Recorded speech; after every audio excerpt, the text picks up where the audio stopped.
आपल्या भागात एक म्हण प्रचंड प्रसिद्ध आहे की बाजारात तुरीन बटणेला मारी। म्हणजे या ठिकाणी घरी तुरी आणली नाही, पण दोघाचा वाद चालू झाला की त्याचं वरण करायचं का त्याची आमटी करायची, आणि या ठिकाणी त्याच्यावरून दोघात भांडणं झाली आणि भटानं बटणेला मारलं। आता हे कशासाठी मी बोलतोय का, तर हे बोलतोय मी टेट एक्झामसाठी की ही जी टेट एक्झाम आहे ही टेट एक्झाम नक्कीच येणार आहे का, किंवा ही टेट एक्झाम येण्याचा नुसता देखावा सुरू आहे, आणि यामध्ये खरंच विद्यार्थ्यांना जी आज पाहतो क्लासेसवाल्याची रेस सुरू आहे की फलाना बिस्ताना अमक फलाना अमक ते ते ते ते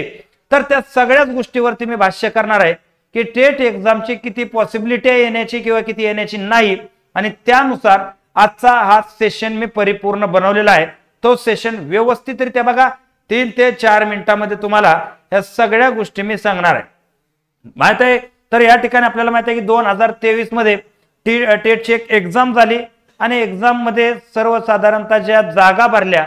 त्यातील बरेचसे विद्यार्थ्यांचे अजून जॉईनिंग नीटनेटके झाले नाहीत, आणि या ठिकाणी जे जॉईनिंग झालेत त्यांना अजून नीटनेटके आपण पाहतो स्कूलमध्ये पोर आहेत का नाहीत, हा सगळ्यात मोठा विषय तयार झाला।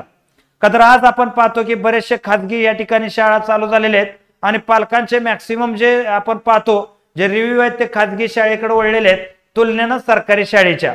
त्याच्यामुळे जे विद्यार्थी जे पास आउट आहेत त्या विद्यार्थ्यांची सध्या पंचायत आहे, परंतु सरकारने एक घोषणा केलेली होती, ती घोषणा आहे की येत्या कालावधीमध्ये अजून 14,000 लोकांची आम्हाला शिक्षक भरती करायचे।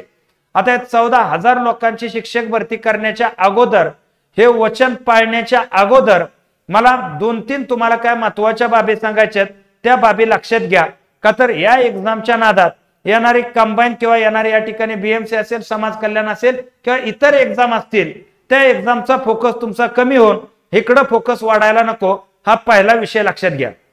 तर इथं मुद्दा काय तुम्हाला सांगतो की ही टेट एक्झामची जी प्रोसेस आहे की हे जे मुद्दे आहेत ह्याला अजून बऱ्यापैकी यथावकाश आहे। का तर जे विद्यार्थी ऑलरेडी सिलेक्ट झालेले आहेत त्या विद्यार्थ्यांना तसं पाहिलं तर बराच काळ आपण पाहतो अजून 2-2.5 महिने जाणार आहेत की यांची प्रक्रिया 100% पूर्ण होण्यासाठी, आणि त्यानंतर या ठिकाणी आपण पाहतो एक सर्वेक्षण होत असतं, त्या सर्वेक्षण मध्ये अजून किती स्कूल असे आहेत की जिथं शिक्षकांची आवश्यकता आहे आणि त्या आवश्यकतेनुसार तिथल्या जागा ज्या आहेत त्या जागा तयार करणं आणि त्या जागेच्या संदर्भात ऍड करणं हे भले मोठी लंबी प्रोसेस आहे, आणि ही प्रोसेस तसं पाहिलं की पुढच्या 6-7 महिन्यात कोणत्याच हालतीमध्ये कव्हर होण्याची कुठलीच चिन्ह दिसत नाहीत।